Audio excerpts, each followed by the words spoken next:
On today's episode of Chalk Talk, we are going to be talking a decent amount of time about the foundational human movement. So we're excited to dive into this episode of Chalk Talk. We're joined by Coach Sam Breslin, who's our Director of Performance. Again, my name is Doug Curtin, and be sure to check out all of the different episodes we've been creating with different teachers and coaches across the country, as well as in our very own office for our EDU-style podcast. Go to platform.com, that's pltforum.com, to find all sorts of great content. Let's go ahead and kick this off. This is Chalk Talk presented by Platform. Let's go.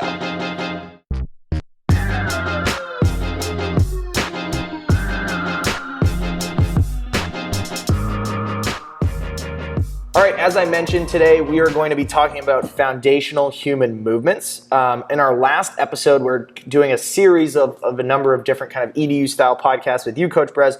We talked about exercise and activity, sort of the why. What is it? Why does it matter? Why is it good for us? What are the benefits? But now we're going to start talking about kind of the what and how in terms of the types of training that exist and the types of training that are really available to anyone. Because I think the foundational human movements are things that everyone can and probably should be doing. And I'll let you get into the nitty-gritty details of what that actually means and what that consists of. But when we talk about foundational human movements, or we just talk about the basics of fitness, what are we really going to start diving into today? Sure, yeah. So I think firstly, what we'll not dive into too much detail is just what is worth noting is that when it comes to exercise, there is no one specific type that is, above all else or one that's better than another. I think we all know this, right? You can have, the strength or resistance training that's getting into the gym, a barbell, dumbbells, whatever the case may be, aerobic exercise, going out for a walk, a jog, a bike, or, maybe speed and power, sprinting, high velocity movements like jumping and Olympic weightlifting for athletics maybe.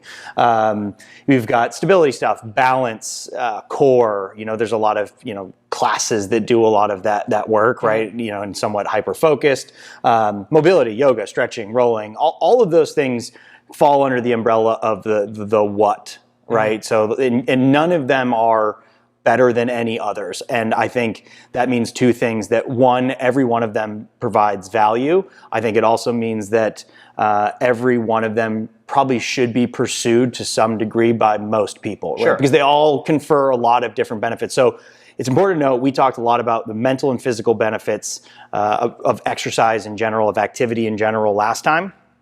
I think the mental comes almost no matter what type of exercise you do to some degree. The physical though, it really, if you want to gain all of the benefit from exercise, all the potential positives, you do need to kind of pursue a lot of different avenues of activity. So It's not just about being solely focused on, running every day and never once, picking up a dumbbell or a kettlebell. And it's usually because most people gravitate towards what they're good at, because what you're good at is most comfortable. But, by definition, to some degree, doing what you're not most comfortable with is going to yield the best actual benefits because your body is, unused to it, which means it is missing something. Yep, fair enough. Just want to kind of highlight. Yeah, for sure. And I think that's a good way of just in a summary, variety in a lot of ways is the spice of life. And, we can sort of apply the same things to exercise and fitness. I think we all start to naturally maybe find ourselves really kind of trending down one path because we're good at it or we enjoy it and we just do this and hyper-focus and realize that there's a lot of other things that we could be doing, a lot of other parts that probably wouldn't be bad to mix in.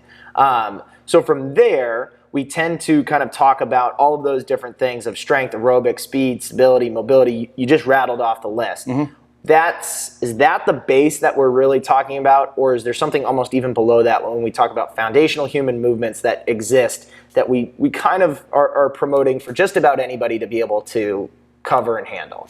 Yeah, and that's a good question, and you're spot on. Essentially speaking, no matter what type of activity you go out and enjoy, whether that be recreational, pickup sports or formal exercise, there is something kind of below the wide array of physical activity available to you that is just foundational or AKA proper or anatomically sound human movement. And no matter what type of activity you pursue, it should and does require a mastery of some foundational human movement that allows you to do it safely, effectively, and consistently for a long period of time. So that's where we spend a lot of our time here at Platform, or me with my kids, is setting the foundation of proper movement is going to benefit you in every endeavor you then choose to pursue: fitness, exercise, or activity, etc. So it is, in my opinion, the bedrock. Building your aerobic capacity is cool and important. Building your strength is cool and important. But I think more important is, if you learn nothing else, is how should your body move when you choose to become active. Right. And that's what we're talking about. And there's really no debate or much of a disagreement on this. This is a relatively widely accepted concept that there are anywhere between, call it 5 and 7, maybe even 8 foundational human movement patterns. Sure. It depends on some language and terminology to some degree, and some people just add things that might be lumped into others. But we'll talk about those today, because it's funny, when most people think exercise, when most people think movement, they think exercises. Right, and I think what you're getting at, and I'll let you elaborate a little bit more, is that when you hear, well, I don't squat, and I think sometimes people say, well, I don't love squatting, and they're talking about a barbell squat because that's what they envision a squat to be. Right. And I think what we'll get into is the pattern of what more foundationally would be a squat versus a goblet squat, barbell squat, dumbbell squat, all these different front-loaded, back-loaded, things like that, in terms of the difference between a pattern and an exercise. Because a lot of times we just lump it into, I either do or I don't a certain movement or a certain exercise for whatever reason, and rather they're not so much talking about the pattern itself, but the exercise, meaning that, I have all of these different things that could fall underneath a squat. Right. All of these things that could fall underneath a hip hinge or a lunge. And I'm jumping ahead a step or two. Right. But I think that's what we want to make sure that you almost kind of outline for us, that we delineate between what we're saying when we're saying the pattern versus the exercise. Yeah, we really want to divorce the idea of exercise from pattern, because, as you mentioned, we'll talk about 5 to 7 patterns that are essential, and when I say essential, I do mean essential. They need to be moved through, trained, understood, taught, mastered to some degree by all people if they want to, one, stay healthy, move well, and then pursue any of their more passionate areas of physical activity.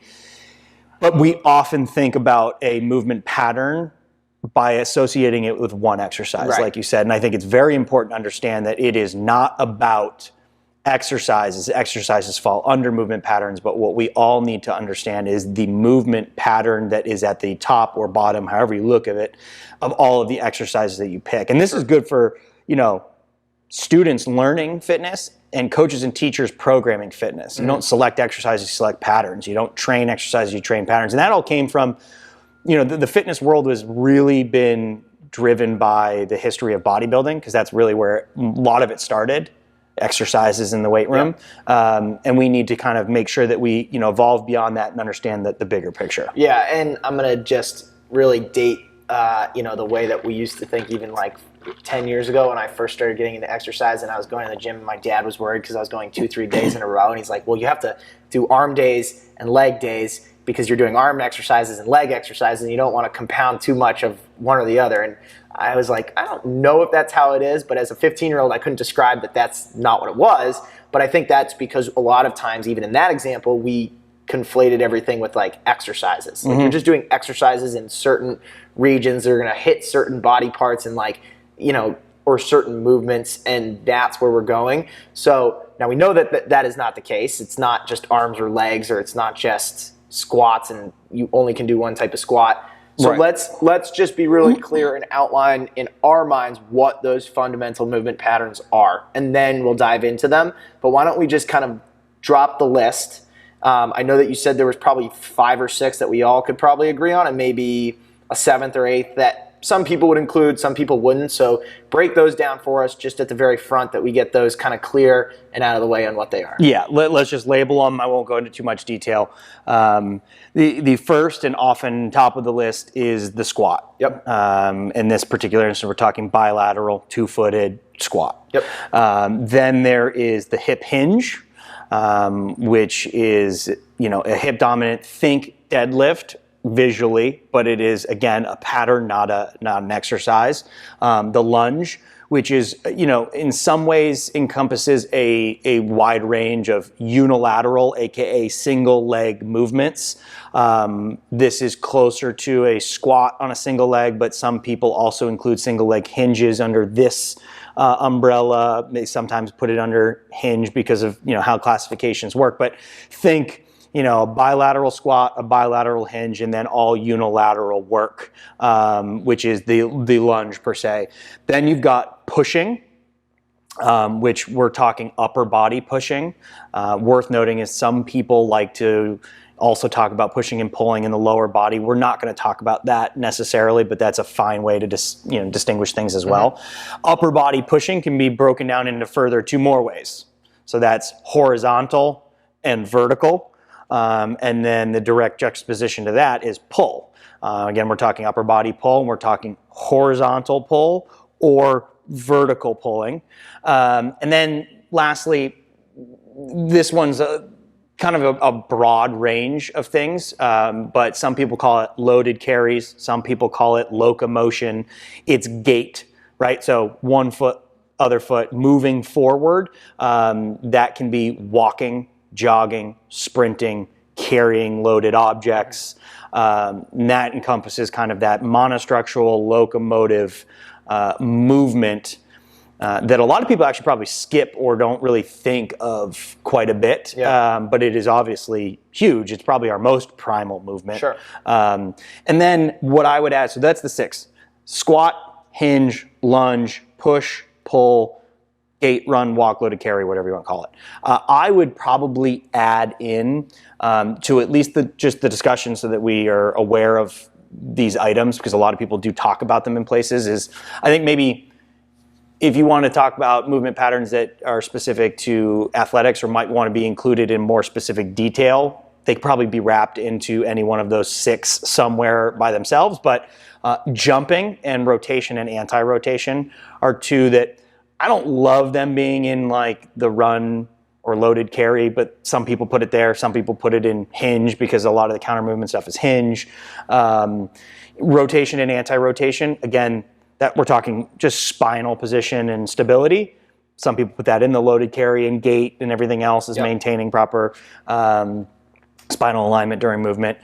It could also be broken out on its own. So I just wanted to mention those because they will be things that some people listening are like, well, wait a minute, where are those really 2 items? I just want to mention those as you can maybe add them as 2 extra, or there are ways to fit them in. Fit them into the 6 that you really outlined. Right. So squat, hinge, lunge, push, pull, and then that kind of locomotion or that bigger umbrella of some of those things that you described, rotation, and then jumping. Mm-hmm. Are kind of the at least 8 buckets. Now you could put 1 or 2 into certain things.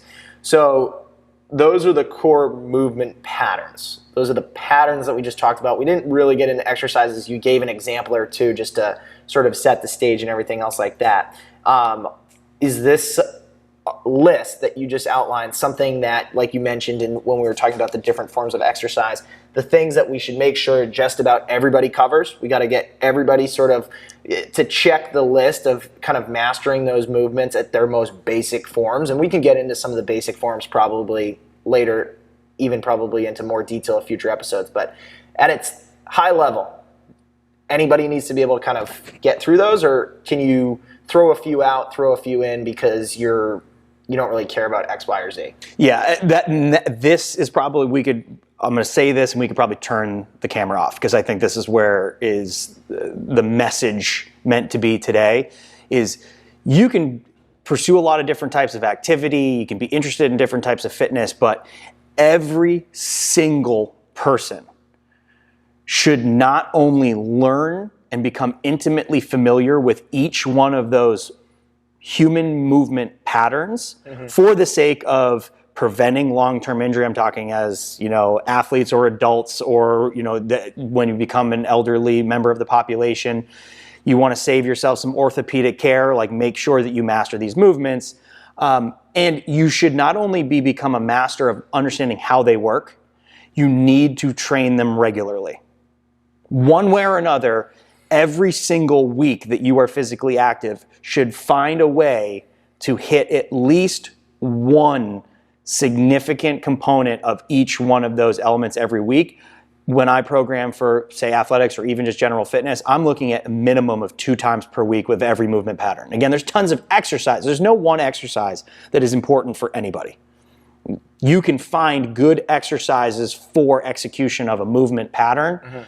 There is no guaranteed exercise that's worth it, but every one of those movement patterns is extremely important. Sure. And I think the other aspect of it is they don't always even need to get programmed in the most literal sense. And I think that's where we go back to that top list of things that we mentioned in terms of, strength training, aerobic, speed and power, stability, mobility. Like, there are ways and means in which we can hit that laundry list that we just kind of went over that might not necessarily fit into a bucket of in my hour-long workout of the day. Because they're those foundational human movements, they exist throughout our human lives. We always use the when you go to pick up your backpack, what are you doing? When you go to sit in and out of a chair, what are you doing? Not that covers you for the week, but those things are coming up throughout your lives. And if you're doing other activities, you might be checking some of those boxes, and right now not know it, but might start to think of it after you kind of listen to this or give it a little bit more consideration. And honestly, that might be a point that I should have made earlier, is that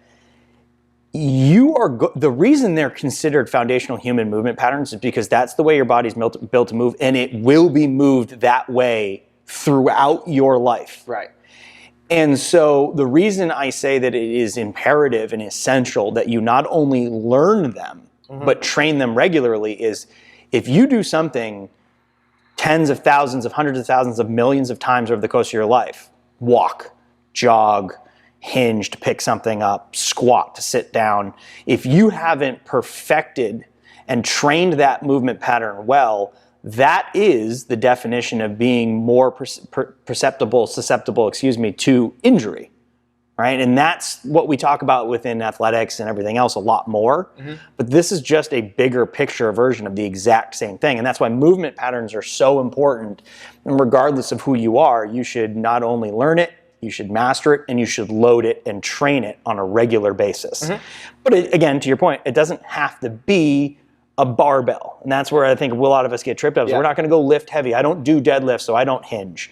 There are movements in yoga and Pilates that do hinging all the time, right? Like, that's just as good. Like, you're mastering the pattern, and you're basically loading it through relative intensity and volume, and you're going to develop it over time, and you're going to protect yourself from picking up something heavy when you're in your 20s or your 30s and you do it poorly, or you're underdeveloped there, you're going to hurt yourself. So you want pain-free life, you want a happy, healthy life, and the ability to pursue all the things you like, you got to master these movements and train them regularly. Sure. Okay. And that is probably a good high-level overview of what we've been talking about and kind of getting into it.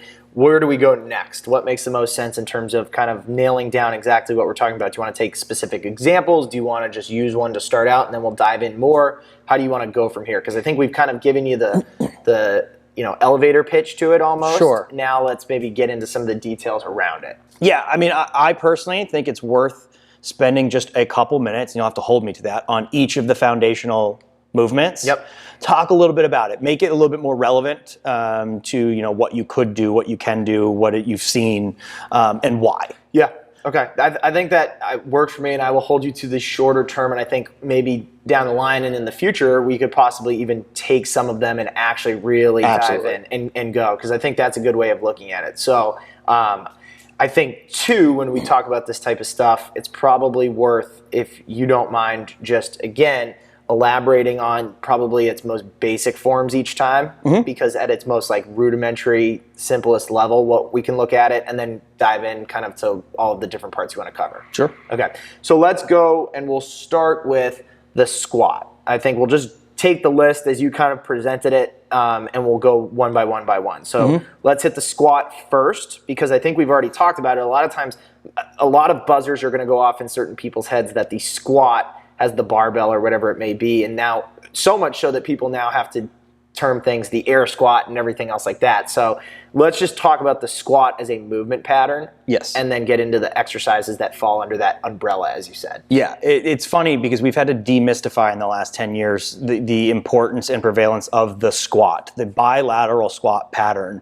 is something that for a long time people thought was injurious to knees or backs or any one of those things, mostly because, again, the association of a movement pattern with specific exercises. And again, I want to divorce that. The squat is a bilateral descension of the hips while maintaining a relatively vertical torso. How you sit down, how you sit onto the toilet, how you get off the toilet. It's something that is hardwired into our DNA. There's a lot of people make the argument that that's how we used to sit before chairs and sofas. And we've lost the ability to drop hip level below the knees and maintain our ability to keep ourselves upright. It requires mobility. It requires understanding of how your body moves. And it requires some training to develop the capacity in your legs and torso and core and everything to do so. And so the squat is, some people say it's the king of all movements. Some people are like, it's not that important, but nobody would agree that nobody would say that it is not a foundational piece of the human movement puzzle. So, you want to master that movement, even if you're somebody that says, well, I don't ever want to get under a heavy barbell. That's fine. Many people think, to your point earlier, I think of squat, I think of a high bar, barbell, back squat, right? That might be something that you never do, because the squat at its most basic can start as an air squat, and even more basic than that, an air squat to a target. It doesn't have to be full depth. It doesn't have to be, complete full range of motion, and you're scaling up from there. You go a loaded goblet squat, or just call it, front loaded object hold, medicine ball, dumbbell, or whatever up against the chest so that you add a little bit of external resistance. Maybe that's all you ever do. Maybe you are into lifting for some reason, athletics or just personal development.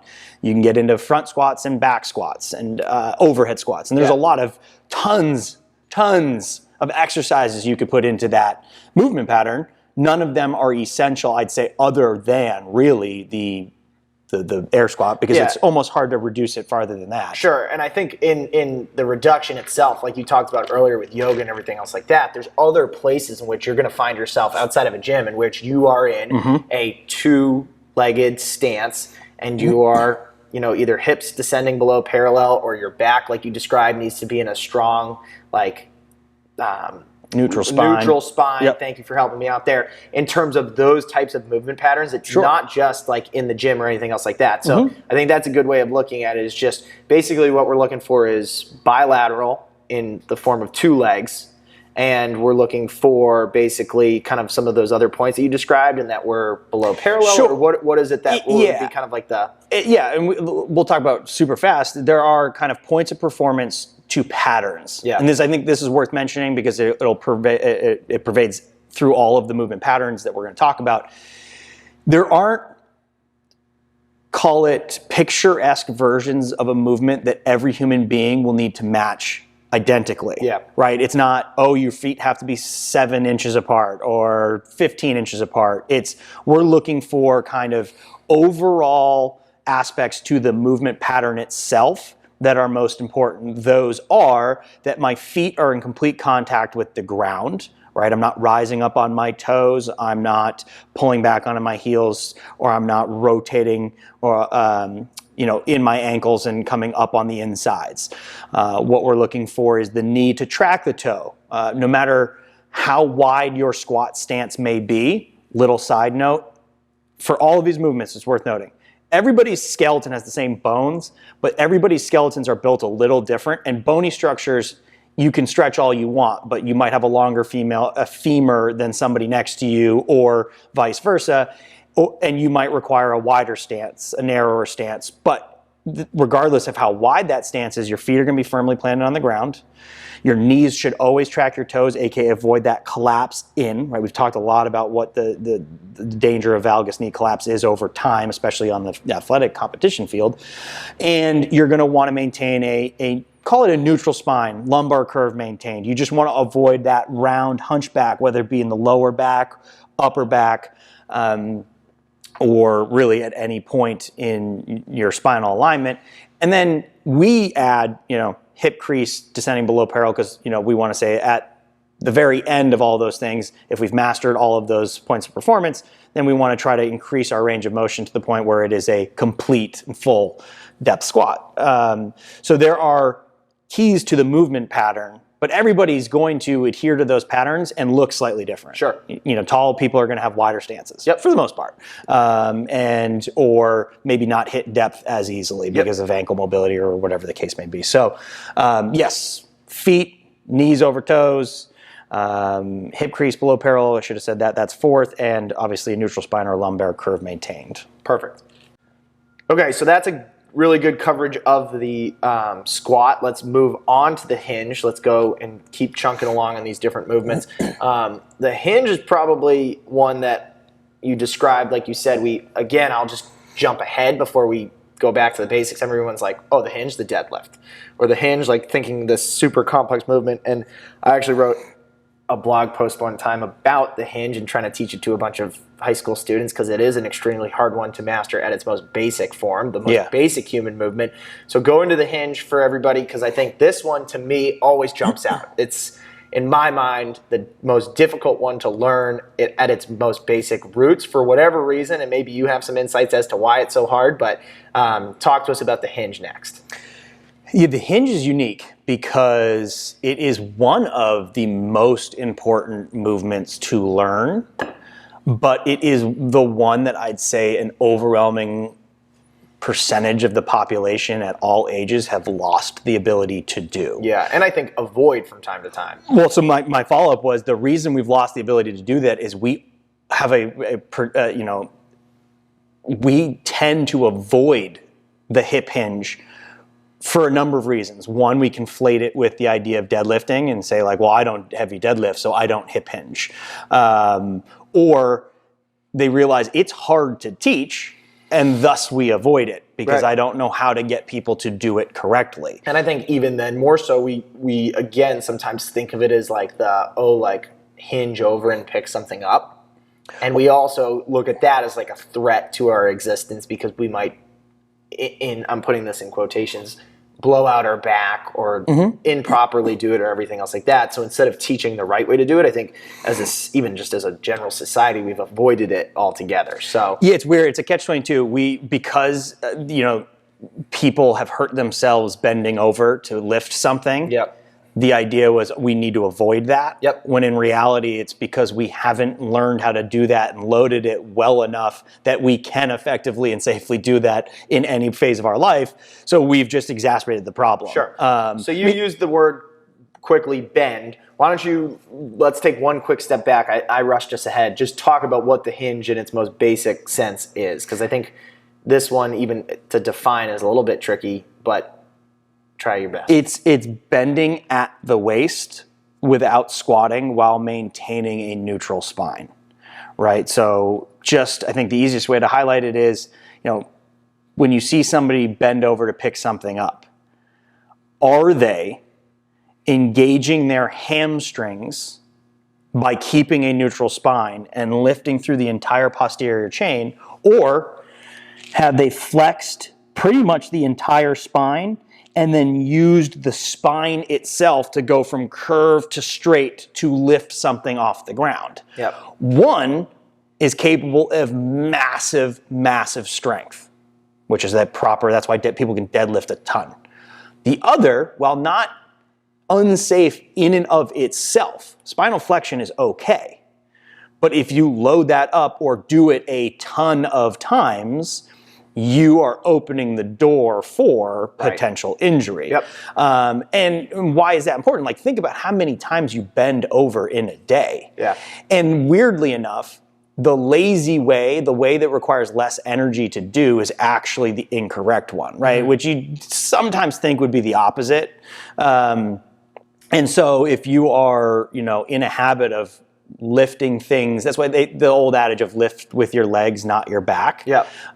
Certainly you could squat down and lift things up every time, but actually, believe it or not, squatting something up is less there's less potential for strength than a deadlift or a hip hinge, where you're going to engage the back of your body, Sure. but you need to do it properly.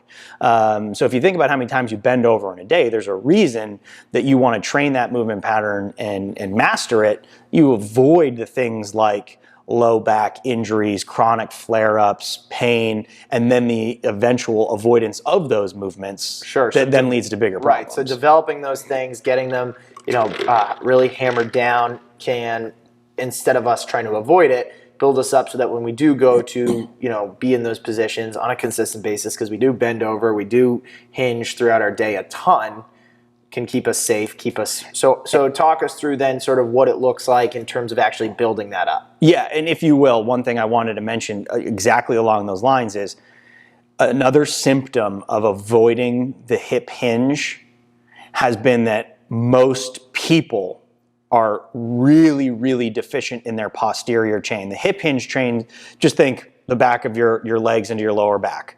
Hamstrings we'll use as the example. Most athletes that go on to the next level are found by college strength coaches to be incredibly, wholly posterior chain deficient. Yep. And quad dominant, which you might think, whatever. That imbalance is literally a precursor for ACL injury. It's also a precursor for all sorts of lower back injuries down the road. So we not only need to train it because it's something you're going to do a lot, but if you haven't developed your posterior chain, it's an even greater indicator of potential injury. Yep. So I just that was fair. Probably worth mentioning. Sure. And then when it comes to hip hinge, look, we look at most everything can be a body weight kind of broken all the way down, and not least of which the hinge. We start with something that could be called either the body weight good morning or the body weight RDL, aka we are simply hinging at the hip and standing tall. It seems super simple until you try it for the first time. It also seems like something that wouldn't develop a pattern or an ability until you try it for sets of 10, and then the next day, if you've never done that before, your hamstrings are, they're piano wire. They're sore as hell. And so I think understanding that very basic hinge pattern with just body weight is incredibly impactful, even from the get-go, at developing the things that are important. Sure. From there, you can load it a lot of ways. Look, I mean, it depends on your personal approach to how you load the hinge. You can then add load to the back, which is the good morning. Again, light load, maybe a PVC, maybe a super light sandbag or something, where you're going to just add the load to the top of the spine, or you add the load to something that's hanging long and loose in your arms, which is considered an RDL, Romanian deadlift, stiff-legged deadlift. It could be a dumbbell, it could be a med ball, or whatever the case may be. Then you can move a little bit closer to the floor, aka the deadlift. And again, the deadlift is just as much, to some degree, a pattern versus a movement. It doesn't have to be the one huge heavy barbell that you see on YouTube with the guy from Game of Thrones lifting it. It can be a kettlebell deadlift, where you are just picking something up off the floor to full extension and then returning it in the proper, safe manner. And again, you can then progress that movement through a whole host of different loaded variations, or trap bar. You can go sumo. You can go heavy RDLs. You can go single leg. This is where I actually think that you go bilateral and then unilateral. I don't lunge unilateral hinges into lunge. I'm sorry, I might have just said that funny, but I don't put that under the umbrella of lunge. I put it into hinge. So a lot of things that you can go, to, but honestly, in my opinion, the single most important is just learning how to do it in body weight. Sure. Absolutely. And that's a good high-level overview and get into the weeds a little bit. So let's keep going along the lines. That was a good explanation of the hinge. Moving on to the lunge, which is, as we noted at the beginning, basically a major difference is that it's now single leg. So talk us through the lunge, and then we'll keep moving through. Yeah, single leg function is overlooked, right? Even people that get into exercise a lot tend to go bilateral. And there's a reason that a lot of the foundational movements are bilateral, but at the same point, you can't overlook unilateral, aka single limb, single leg work, because essentially speaking, that is the way we evolved. That's your primitive patterning. It's like walking, right? So we have to tap into the single leg variation of basically every human movement to some degree, right? Like the walking, the squatting, the hinging, all of those things I think are important to kind of lump under the world of the lunge. You can lunge forward, you can lunge backward, you can step up onto something, you can walk the lunge. All of those things kind of play into what the lunge is. And I think it's important to note that lunging or single leg work is that you are requiring a lot more of the rest of your body than just that leg per se. So it is a full body. We talk about unilateral, it's a one leg. Well, it's not in isolation. You're not sitting on a machine doing one-legged work. It is where your one leg or one arm is driving the action for the rest of your body, but your body's still working. Sure. So it's not like you're just isolating your one leg. We say single leg. It's not like you're isolating your right leg or left leg. It's still a full body, or can be a full body, range of motion and movement pattern. Correct. Which is a fair delineation. Okay. So that again, I think we can probably understand that when we hear single leg, we think, the lunge, but there's obviously a lot of different versions and iterations of it. Does something like a split squat, does something like, a reverse lunge, forward lunge, do all of those fit inside of it as long as you're necessarily kind of on, what would make it the delineation that it fits underneath this bucket, I guess is what I'm getting at. Like what definition of things would define what falls under lunges? Yeah, like how would you look at it and say like this is a lunge instead of a squat? Is it because you're you're not in a bilateral stance versus a like how does that kind of get delineated from the squat? Because a lot of times in things that we might think of where you are doing kind of like a single leg movement has the label squat in the exercise. So how do we decipher sort of the difference? Yeah, and let me add a caveat here is this is where, for example, there can be a lot of overlap depending on terminology and just personal ideology of categorization. Yeah. Right. So I personally think of the lunge, maybe without the unilateral hinges, because I like to think of that as part of the progression in my hinge, just from a programming perspective. But for most, and maybe the easiest to think of, is anything lunge is really just anything that is unilaterally based, any movement that is unilaterally based in the lower body. If one leg, if your legs are asymmetrical, and one of them drives the movement, great. Then you can think of it as the lunge. Now, to be fair, even easier because it accounts for 80% of that type of movement are the things that we classically call lunges, exercise-wise. Yeah. And there's some people start with split squats, right? That's where you're squatting, but one leg's out forward, one leg's back, like a lunge, and you're just going up and down. Some people start with the lunge. Step out, step back. Some people, do all lunges, forward, then backward, then walking, then you go split squat. Actually, that's personally how I go. I know some great coaches that would completely disagree with me. I don't know that we'd be upset about that of each other, but that's just how we happen to do it. Yep. Mostly because, in my opinion, all of the true lunge versus split squats can be done body weight for a significant amount of time before you need to add loading. Yep. And I think loading is something that is always good to wait on. So again, that's probably a little down the road, but that is inherently, a progression that you can determine on your own. But again, you're going to start with something relatively body weight, asymmetrical stance of some kind, and you're going to progress upward from there. Yeah, no, I think that helps really clear things up for me, at least in terms of like what falls into those different buckets. Because I think between, as we've just outlined in the squat, the hinge, and the lunge, like you just described, you can certainly insert things into different places, making the case for it. But your definition sort of helps align what we're looking for in each one. Mm-hmm. Awesome. So if we will, just in the essence of time, we'll keep moving through into the next movements. And now we're hitting probably what a lot of folks will start to get into pressing, or you talked about at the beginning, the push is that next one. Talk us through that. Because it feels like that one is we spend a lot more time focusing on than maybe some of the lunges and hinges. I think we all are well aware of some of the most basic forms of the push. The push is the most overemphasized movement pattern in all of Globo gyms, or many athletic performance gyms as well.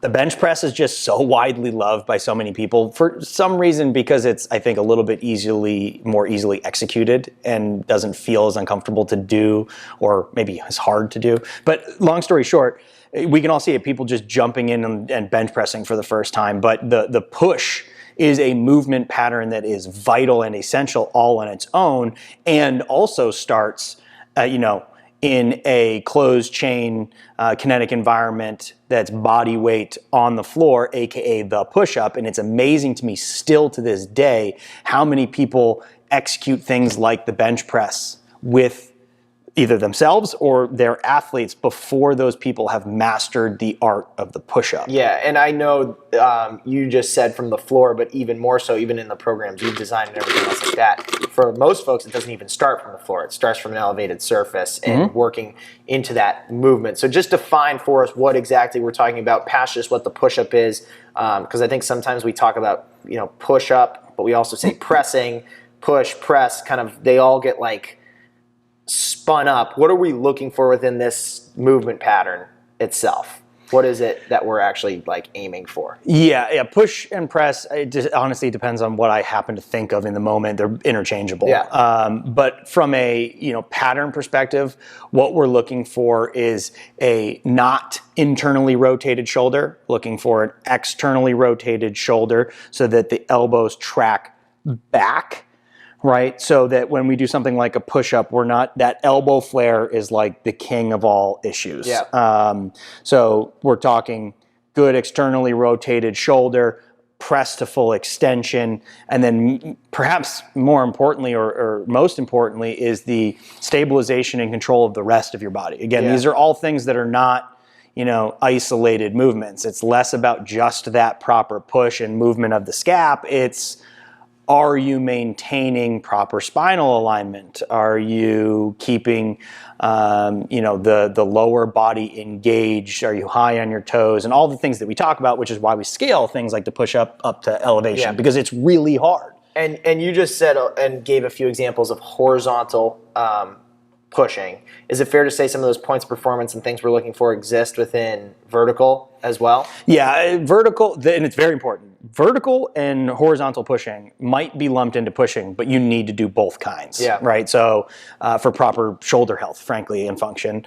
And a lot of the same principles apply, right? You don't want wildly internally rotated shoulders when you press. A lot of it, if you had to press something overhead, you'd have those elbows in tucked and you'd press directly overhead, which is the position we're looking for anyway. Yep. And again, stabilization through the rest of your body, right? If you're overhead pressing, more likely than not, you're doing it from a standing bilateral position, which means you need to have an engagement and proper positioning of everything from the shoulders down as well. Yeah. And it's basically just taking that push on the ground, standing it up and pressing it up, but a lot of the same points of performance apply. Yeah, so they both kind of exist within it. Okay. And that, I think, is a good delineation for a lot of folks in hearing, because some people will actually separate those. They'll even list 4A and 4B, horizontal, vertical. Yeah. But that's, again, just kind of what you're comfortable with labeling different things and what you're into. So fair enough. What else? Anything else we want to just cover in terms of, we already kind of went over in some detail some of the progressions, if you will, in terms of going from a push-up or an elevated push-up to a push-up into maybe some like what comes next? Maybe you could go like a dumbbell bench press, Yep. then a barbell bench press. I think that's important. I think vertical pushing is a unique one because you can't vertical push without something to push. So you don't think of it as change the movement, change the load. So something super light dumbbells, a band, Yep. a med ball, whatever, and then you can progress from there. Again, you can either go two arms to single arm. Some people say single arm to two arms, but again, the point remains is you're just mastering the pattern with a light load and then building over time. And I think what your big takeaway, or at least what I just took away from a lot of that, is it's not just so much, thinking about what our arms and shoulders are doing, but what the rest of our body is doing as well. It's more of a full body, or at least thinking about what's going on in the core and the hips. And is that fair to kind of lump all those considerations like you did with the lunge and other movements? Without a doubt, right? Because this is, a movement pattern, but it is a movement pattern that your whole body moves through. So it might be focused, you might feel it in the shoulders, but it's really about your entire body while doing that. Sure. Awesome. Okay, and then often what gets connected to the press is then the pull. So we already talked about horizontal and vertical pressing, and you showed it earlier as we were talking about it. We can do the same thing in terms of horizontal and vertical pulling. So do those kind of connect in some weird ways? Or they kind of, a lot of times I feel like they get lumped together? Yeah, I mean, from a patterning perspective, they're literally just the mirror opposites. Yeah. Right. So all of the points of performance, like if you tell somebody that they have to push this way, well, pulling is going to just be the literal opposite, right? Yep. Because it'd be weird that pulling would require a different position of your shoulders. Yep. So all the points of performance there apply, and I think what's really important is so many people skip pulling just like so many people skip hinging because it's a little bit harder to execute as a newbie or in most places. And horizontal and vertical pulling are both important.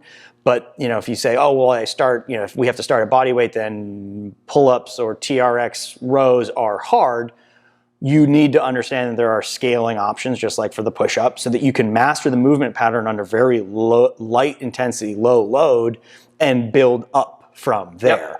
Yep. Some would tell you that you need to pull 2 to 3 times as many times per week, per session as you push. I'd argue that as long as you're doing some of both, you're good. Yep. So pulling is just as important as pressing. Yeah. And that's a big thing because that's really going to be a kind of an indicator of future shoulder health. Yeah.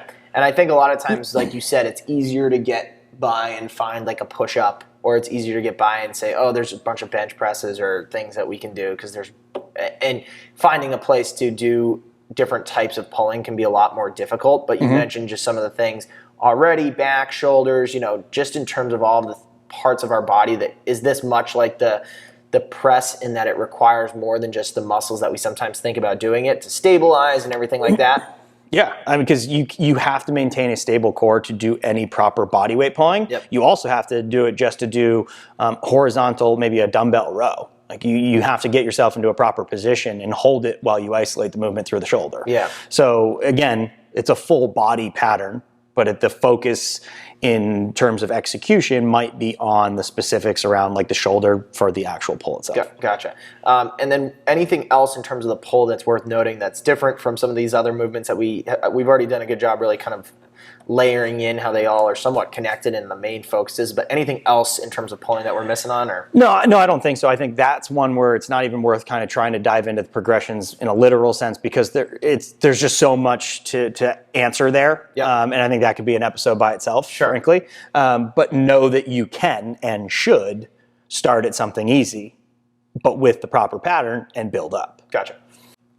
Okay, and then sort of wrapping up, we've gone through already the first 5 and not wrapping up in the most literal sense because I know we might want to touch on some of the other ones, but now we're getting to the carry or those locomotor patterns that we talked about at the beginning, and you elaborate on a lot of it. It makes sense.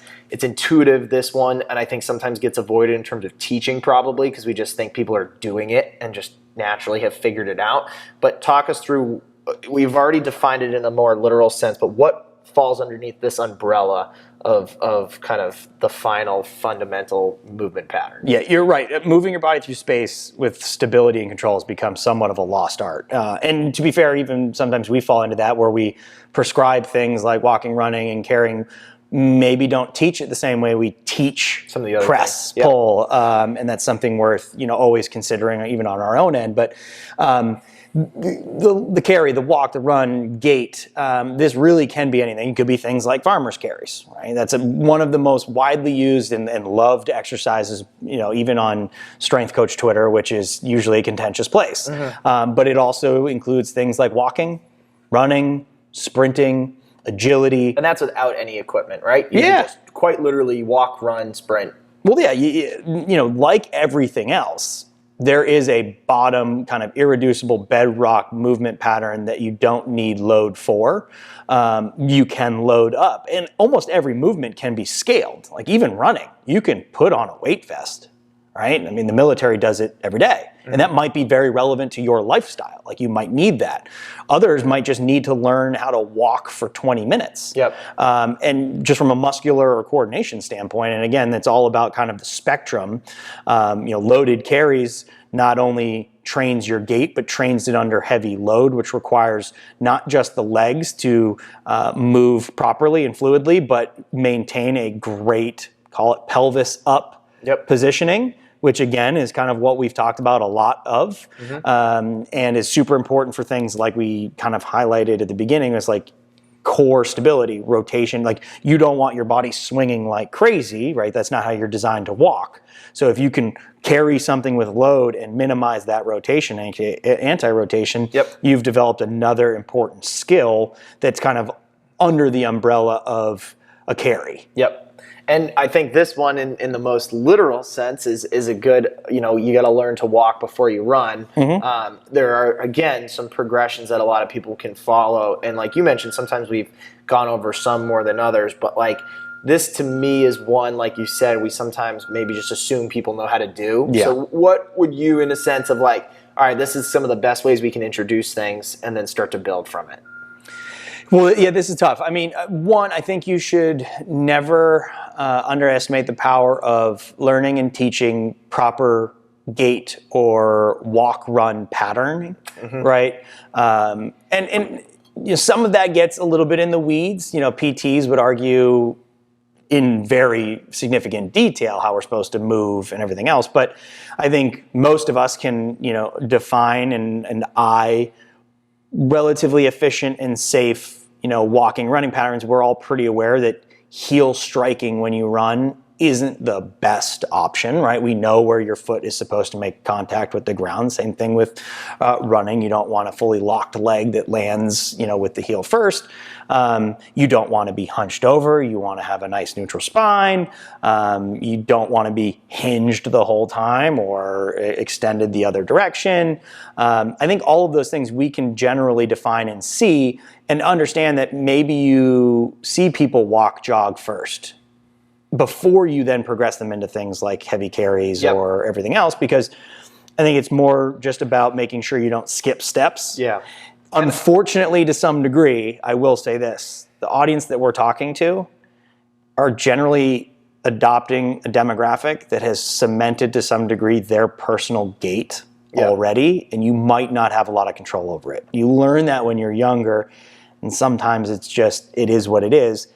That's where a lot of PTs get in arguments where like, if it's not painful to them, then it's okay. If it moves, it moves them and they're not uncomfortable, by all means, you can train it. And just like you talked about with the squat, like, people are going to squat differently. It's not this one right way. It's the same way with walking, running. We all know that, people are going to move in different types of ways, and some might look a little funny or some might, but if it works for them and it's efficient, some people would say that's great. Other people would say maybe we should tweak it or fix it a little bit. Right. But yeah, and I think this one is one I would even just beg out of being considered the absolute expert on, because I think it is something that we all kind of overlook to some degree. Yeah. And I've thought about it recently as just trying to dive into a little bit more about gait and what role it plays. We already know what role it plays, but what is our role in promoting the proper execution of Sure. everything related Sure, to it. how I can think we teach it? that's something that, like, personally, like, from a professional development standpoint, is something that I've kind of earmarked as like what the next step is for me. And I think that's a big piece because it is literally our primitive patterning. It's walking, Yep. It's running, and I think it's one of the most kind of overlooked because we just assume everybody knows how to do it. Yep, absolutely. So we are coming up kind of on the end of this, and obviously a longer episode, but worth it because I think each one needs its own kind of definitions They're and important. examples, and they're important because, like you mentioned at the beginning, they are really the bedrocks of how we live our lives and how we go through it. So we won't really dive into some of those kind of 7 and 8 that you mentioned in terms of rotation, jumping. I think we've spent episodes on those different types of topics in the vert and jump and things like that. And again, we might dive into some of these even into more specific episodes down the line. So anything you want to just say to put your stamp on this before we wrap up and finish, or throughout, I feel like you did a good job of really covering how they are all separate but also intertwined in a lot of ways. To me, they all kind of stand out that because they're how we move and how we go through life, they're connected, but we also need to develop each one individually.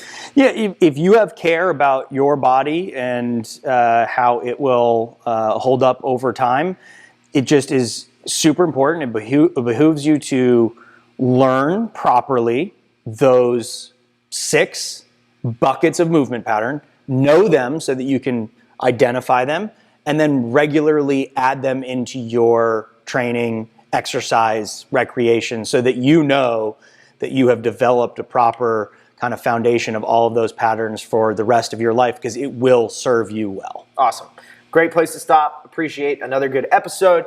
Lots of stuff that we covered in this episode, and obviously a lot of different ways that we talked about training them within a lot of platforms, programs. We do go into great detail about how you train each one of these, from the most beginning intro program all the way into more advanced iterations like we talked about on today's episode. For more information on those types of things, be sure to check out platform.com. Be sure to check out our help center, all of the different ways that people can get access to this. And remember, at Platform, it's always in pursuit of better.